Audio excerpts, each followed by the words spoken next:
আসসালামু আলাইকুম রহমতুল্লাহ। নরম জায়গা পাইলে সকলে গোতাইতে চাই। কথায় আছে, শক্তের ভক্ত নরমের জম। বাংলাদেশকে যেমন শুল্কের ভয় দেখিয়ে যা ইচ্ছা তাই করে নেওয়া যায়, ভাবছিলেন যে অন্য দেশকেও এরকম শুল্কের ভয় দেখিয়ে, তাদের জরিমানার ভয় দেখিয়ে যা ইচ্ছা তাই করে নেওয়া যাবে, এবং ভাবছিলেন যে মনে হয় যে অবৈধ ভারতীয়দেরকে হাতকড়া পরিয়ে, উল্টো দিকে হাতকড়া পরিয়ে, ডান্ডা পরিয়ে ভারতে পাঠাই দেওয়া যায়, তাহলে নরেন্দ্র মোদী আমাকে এসে কুর্নিশ করবে। এই ভাবনা চিন্তা থেকে নোবেল শান্তি পুরস্কারের প্রত্যাশী ডোনাল্ড ট্রাম্প যা খুশি তাই করার আপ্রাণ চেষ্টা চালায়। কিন্তু দিন শেষে যে ভারত, রাশিয়া ও চীন এক হচ্ছে, ট্রাম্পের কপাল পড়ছে। ইন্দো চীন অঞ্চলে বা দক্ষিণ এশীয় অঞ্চলে এই তিন পরাশক্তি এক হইলে তখন ডোনাল্ড ট্রাম্পের জন্য এই অঞ্চলে কোনো কিছু করা একদম টাফেস্ট হয়ে যাবে। যাই হোক, ডোনাল্ড ট্রাম্পের দ্বিতীয় মেয়াদে ক্ষমতা গ্রহণের পর তার বাণিজ্যিক রসনাল থেকে যুক্তরাষ্ট্রের ঘনিষ্ঠ বন্ধুরা, মিত্ররাও রেহাই পায়নি। অতিরিক্ত শুল্ক আরোপ, বাণিজ্যিক হুমকি এবং একতরফা নীতি প্রয়োগের ফলে চাপা পড়েছে বিশ্বের প্রায় বেশিরভাগ দেশ। তবে এবার এসব চাপ ও হুমকিকে গুরুত্ব না দিয়ে একজোট হতে যাচ্ছে তিন মহাশক্তি ভারত, রাশিয়া, চীন। যুক্তরাষ্ট্রের বাণিজ্যিক ও কূটনৈতিক হুমকিকে পাত্তা না দিয়ে একসাথে কৌশলগত অবস্থান নিচ্ছে ভারত, রাশিয়া, চীন, যা বিশ্ব রাজনীতিতে এক নতুন মাত্রা যোগ করতে যাচ্ছে। দীর্ঘ 6 বছর পর চীন সফরে যাচ্ছেন ভারতের নরেন্দ্র মোদী।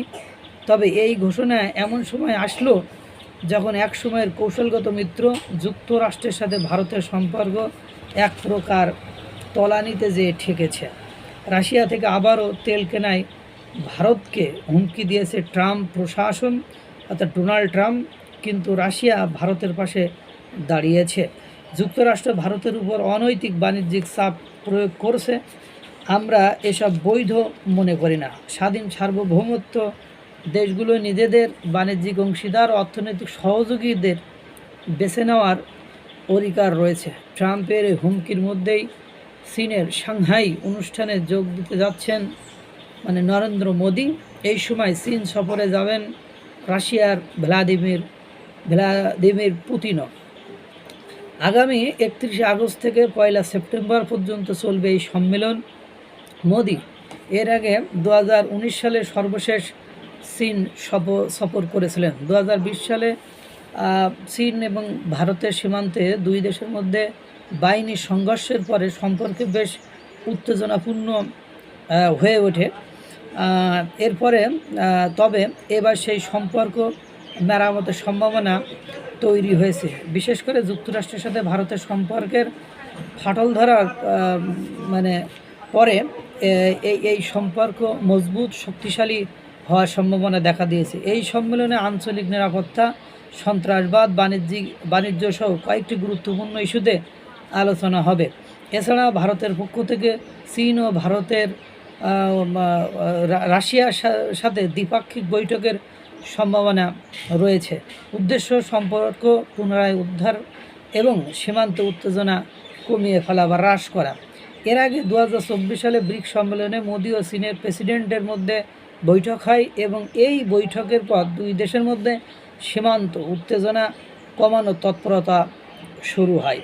ট্রাম্পের একতরফা আর একপেশের সিদ্ধান্তের কারণে ভারত, রাশিয়া ও চীনের মধ্যে কৌশলগত ঐক্য গড়ে উঠেছে, যা ভবিষ্যতে ভূ রাজনৈতিক সমীকরণে ব্যাপক প্রভাব ফেলতে পারে। এখন দেখেন, যুক্তরাষ্ট্র রাশিয়ার সাথে তো তাদের রিলেশন কোনোভাবেই ভালো নাই, তারপরে চীনের সাথে তো ভালো নয়। সেই সময় আপনার ভারতের সাথে, এশিয়া মহাদেশের এক পরাশক্তি ভারতের সাথে যুক্তরাষ্ট্রের সম্পর্ক মোটামুটি ভালো ছিল। কিন্তু ডোনাল্ড ট্রাম্প ক্ষমতায় আসার পরে ভারতের লোকজনকে দেশে পাঠানো, ভারতের উপর শুল্ক আরোপ, তাদের সাথে ঝামেলা করা, সেই সম্পর্কের ফাটল ধরেছে। পাশাপাশি আপনারা জানেন যে ভারতের সাথে পাকিস্তানের যে মানে যুদ্ধ লেগেছিল, সার্জিক্যাল স্ট্রাইক হয়েছিল, সেখানে ডোনাল্ড ট্রাম্প ক্রেডিট নেওয়ার জন্য বলেছেন যে আমি আপনি এখানে শান্তিতে বা যুদ্ধ বিরোধী চুক্তিতে ভূমিকা রেখেছি। সেটা পাকিস্তান অবশ্য স্বীকার করেছে এবং পাকিস্তান যাতে ডোনাল্ড ট্রাম্প নোবেল পুরস্কার পায় সেই জন্য সুপারিশও করেছে। এখন পাকিস্তানের তো ভাই অন্তঃসার শূন্য, তাদের তেমন কিছু নাই। এখন তারা তো একথা বলবে।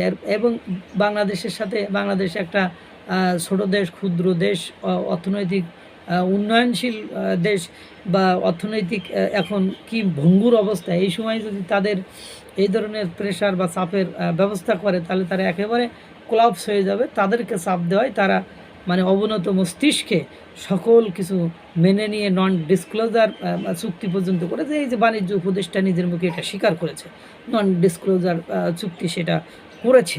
কিন্তু আপনি যদি ভারতের সাথে এই ধরনের চিন্তাভাবনা করেন তাহলে তো ভারত সেটা বরদাস্ত করবে না। এবং ভারতের সাথে বর্তমান সময়ে রাশিয়ার খুব ভালো সম্পর্ক, এটা বোঝা যায় আপনার শেখ হাসিনার আমলে। শেখ হাসিনাও কিন্তু ভারতের সাথে রাশিয়ার সম্পর্ক ভালো থাকার কারণে রাশিয়া এবং চীনের সাথে সম্পর্ক ভালো করতে চেয়েছিল বা গেছিল।